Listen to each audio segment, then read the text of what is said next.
अगर आप कर रहे हैं ना चिक्स के लिए, नेवला सबसे खतरनाक चीज़ है। क्योंकि नेवला क्या है, चिक्स घुसेगा, चिक्स को मार के चला जाएगा, खाएगा भी नहीं, गर्दन गर्दन काटेगा, अलग करके चला जाएगा। 33 डिग्री टेम्परेचर, 34 डिग्री टेम्परेचर चाहिए ही चाहिए मुर्गियों को, चाहे गर्मी हो चाहे सर्दी हो। अगर इससे ज़्यादा हो गया तो दिक्कत, कम हो गया तो दिक्कत। बुक करने से भी पहले आपको अपना ब्रूडिंग एरिया सेट करना चाहिए। जिस एरिया में आपने ब्रूडिंग करनी है अच्छे से चूना मारो, ठीक है, भूसी लाओ, भूसी बिछाओ। वेंटिलेशन का थोड़ा सा ध्यान रखें कि वेंटिलेशन होनी चाहिए। जैसे हमारी ऊपर से वेंटिलेशन है, साइडों से खिड़कियों में से वेंटिलेशन छोड़ रखी है, बीच बीच में हमने इधर से गैपिंग दे रखी है। तो दोस्तों आज हम पहुंचे हैं फरीदाबाद में, और ये वीडियो खासकर उन भाइयों के लिए है जो ब्रूडिंग की समस्याओं से जूझ रहे हैं। सर्दियां आ चुकी हैं, तो ऐसे में किसान भाई हमारा डरता है ब्रूडिंग करने से। तो आज मेरे साथ एक एक्सपीरियंस यहाँ पर एक फार्मर हैं जो काफ़ी अच्छी तरीके से ब्रूडिंग कर रहे हैं और देसी मुर्गी पालन भी कर रहे हैं। तो कैसे आप ब्रूडिंग कर रहे हैं, किन किन बातों का ध्यान रखें, सारी आज हम बात करने वाले हैं। तो सर सबसे पहले नमस्कार आपको। नमस्कार सर। अपना परिचय आप दे दें एक बार। सर मेरा नाम कमलदीप है और मेरा फार्म जो है ये खेड़ी कला फरीदाबाद में है जी। आइए चलते हैं ब्रूडिंग के वहीं पर ही और बात करेंगे कैसे जो हमारे किसान भाई हैं वो ब्रूडिंग अपनी कर सकते हैं। तो थोड़ा सर पहले ये भी बता दें कब से आप कर रहे हैं ये मुर्गी पालन और क्या अनुभव है आपको। सर 2 साल हो गए मुझे मुर्गी पालन करते हुए। अब तक मैंने कम से कम 6-7 लोट ब्रूडिंग करके निकाल दिए हैं अपने। ये एयर टाइट है, पूरा एयर नहीं जाएगी इसके अंदर से। तो ये ब्रूडिंग आपने चैम्बर बनाया हुआ है? हाँ, ये ब्रूडिंग चैम्बर बनाया हुआ है सर। ये 10 बाय 10 का मान के चलो आप, एक कमरे जितना है। अभी इसके अंदर 500 चिक्स की ब्रूडिंग चल रही है। और जैसे जैसे दिन बढ़ते जाएंगे ब्रूडिंग के, तो ये थोड़ा थोड़ा बढ़ता चला जाएगा स्पेस, जैसे जैसे चिक्स बड़ा होगा जी। क्योंकि जैसे जैसे अभी कम से कम एक हफ्ता 10 दिन तो इनको 33 से 34 डिग्री टेम्परेचर पे रखना ही होता है। जैसे अब ठंड ज़्यादा है तो अपना टेम्परेचर अंदर 37 डिग्री मेंटेन करके चलेंगे ना, 37 से 35 डिग्री, तब जाके ये 33 डिग्री 34 डिग्री पे सरवाइव करेगा। अगर नीचे हो गया तो फिर इसमें कई बीमारियां आ जाती है। निमोनिया आ जाता है, ब्रूडिंग निमोनिया हो जाता है। बच्चा ठंड में एक दूसरे के ऊपर थप्पी लग के भी मर जाता है। हाँ जी। अच्छा सर ये बताइए, जैसे मैं देख रहा हूँ सबसे बड़ी दिक्कत आती है वो नेवला वगैरह घुस जाता है नीचे से। हाँ जी। तो उसके लिए किसान भाई हमारे क्या प्रबंध करें? सबसे पहले तो सर ब्रूडिंग अगर आप कर रहे हैं ना चिक्स के लिए, नेवला सबसे खतरनाक चीज़ है। आपको पहले तो एक जगह वो करनी चाहिए चूज जो चारों तरफ से जाली से कवर हो, जिसके अंदर आपके अलावा और कोई ना घुस सके। क्योंकि नेवला क्या है, चिक्स घुसेगा, चिक्स को मार के चला जाएगा, खाएगा भी नहीं, गर्दन गर्दन काटेगा, अलग करके चला जाएगा। तो बिल्कुल ऐसा होना चाहिए, जाली से पुख्ता इंतजाम होना चाहिए ताकि कोई अंदर घुस ही ना सके। तो चलिए सर अंदर चलते हैं। भाइयों देखिए यहाँ से जो है ब्रूडिंग सिस्टम अपना स्टार्ट हो जाता है।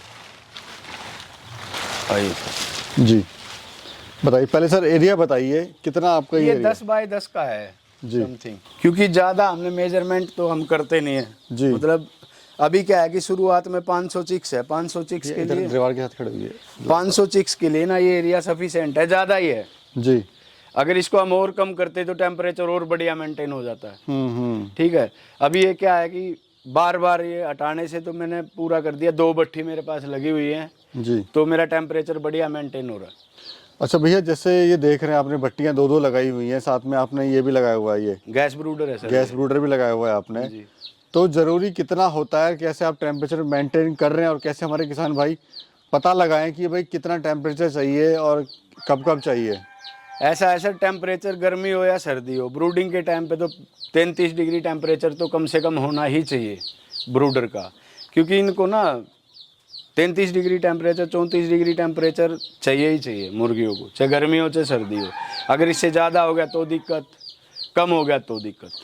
तो सर कैसे मेंटेन करें, मतलब अगर कम हो रहा है तो कैसे पता लगाएं कि हमारा टेम्परेचर कम हो रहा है? टेम्परेचर मीटर है ये, दिखाइए। ठीक है सर, ये है। अब देखिए आप, इसमें 32.4 डिग्री टेम्परेचर है जी। ये बिल्कुल मतलब है तो कमी 3-4-5-6 पॉइंट 33 होना चाहिए था। हाँ, लेकिन हाँ। इसमें सरवाइव कर जाएगा चिक्स, कोई दिक्कत वाली बात नहीं है। आप देख रहे हो सारा खेल रहा है।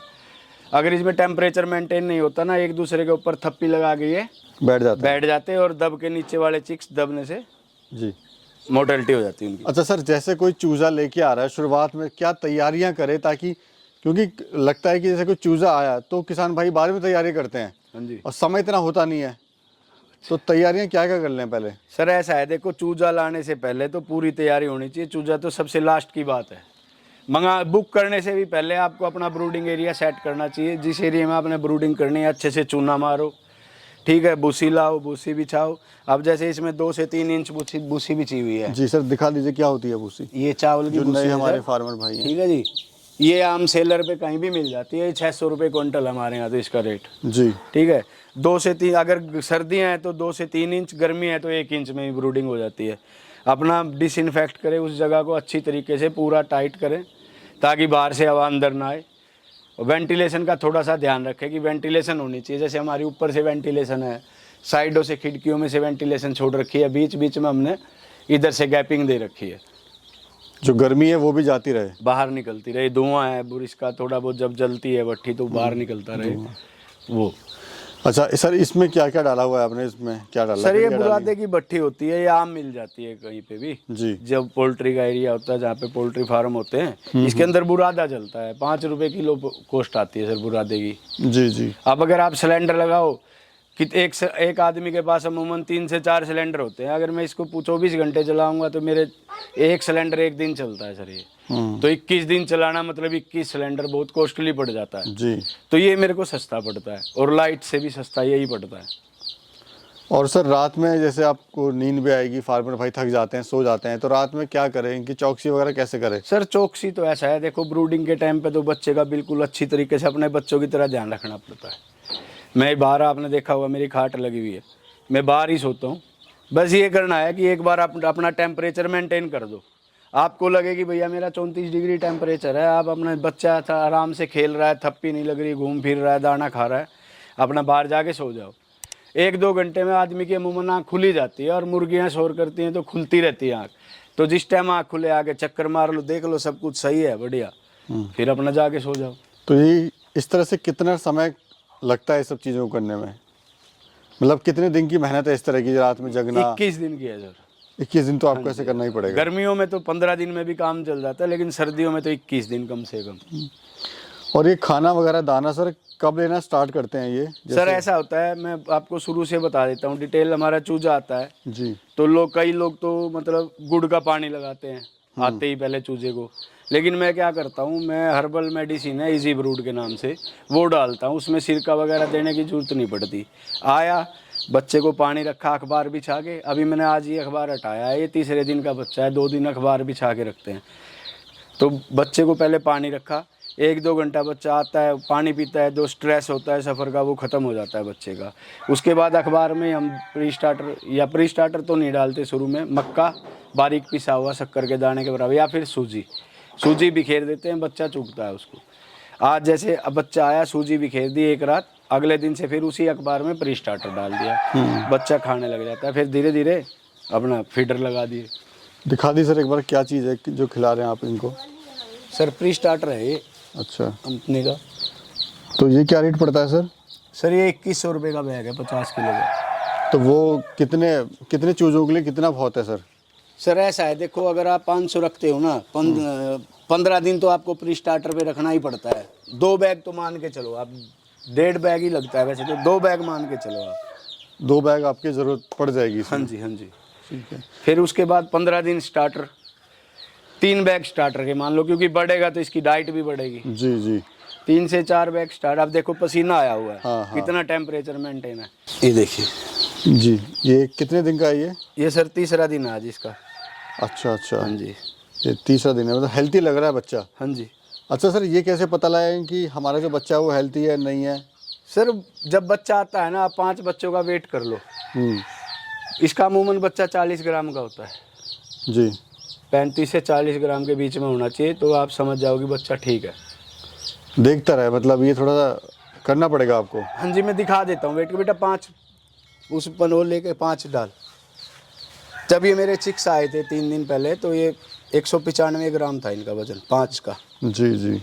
ठीक है। अच्छा, टोटल 5 का वजन इतना होना चाहिए? हाँ, मतलब पर चिक्स का वजन 40 ग्राम की एवरेज का होना चाहिए, 35 से 40 के बीच में। हाँ जी, यानी हेल्थी है बच्चा। बच्चा हेल्थी है। आप और इधर दूसरा पसीना फिर आ आपकी हैचरी पे डिपेंड करता है, आप कौन सी हैचरी। हैचरी तो बहुत है, लेकिन अपनी विश्वसनीय हैचरी से मंगाना चाहिए जिस पे आप फेथ करते हो। ये देखिए, अभी जो है इसमें 5 बच्चे डाले जा रहे हैं।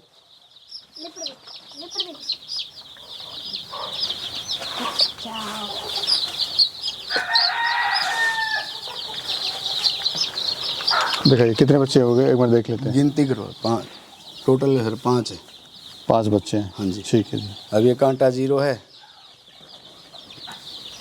ये देखिए 225 ग्राम का बच्चा होगा। 225 ग्राम का बच्चा है। 5 बच्चों का वजन, तो आप इसको डिवाइड कर सकते हो 5 बच्चों से, तो यानी 41-42 ग्राम का बच्चा है। जी जी जी। जब ये आया था तो 5 बच्चों का वजन 195 ग्राम था।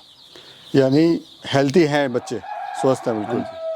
अच्छा, वैक्सीनेशन वगैरह सर इसका कब लगाई जाती वैक्सीनेशन है? सर देखो, मैं देता हूँ 6ठे दिन लसोटा, जी 6 दिन देता हूँ लसोटा की, 6ठे दिन।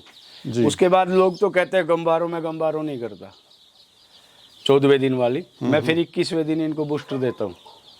ऐसे चलती है वैक्सीन का शेड्यूल। जी। फिर 41वें दिन इनको फाउल पॉक्स वगैरह का हो जाती है। हाँ जी। मॉर्टलिटी वगैरह सर कितनी हो जाती है? सर मोर्टलिटी तो ऐसा है, देखो 1-2 तो कि मैं कह नहीं सकता, क्योंकि ब्रूडिंग में हमारे कोई दिक्कत नहीं है। मेन मोर्टलिटी जो होती है ब्रूडिंग की वजह से, अगर आपकी टेम्परेचर में दिक्कत है तो होती है। तो वैसे 1-2 तो बच्चा बीमार आ ही जाता है, कंपनी 2% एक्स्ट्रा बेचती है, 500 पे 510 बच्चा आता है, ठीक है, 1-2 तो हो ही जाती है, चढ़ते उड़ते हो। हाँ जी। जी सर बताइए, अगर कोई सर ब्रूडिंग नहीं कर सकता है तो क्या ब्रूडिंग करके ही बच्चा दे सकते हैं? बिल्कुल दे देंगे जी, ब्रूडिंग करके बच्चा आप। अच्छा, वो भी आपसे संपर्क कर सकता है। तो किसान भाई अगर आप ब्रूडिंग नहीं कर पा रहे हैं, या फिर हम यही कहना चाहेंगे जो नया फार्मर है वो ब्रूडिंग की कोशिश ना करे शुरुआत में, क्योंकि नुकसान उसके होने के ज़्यादा चांसेस हैं, तो वो ब्रूडिंग करा हुआ बच्चा भी सर से ले सकते हैं। बिल्कुल।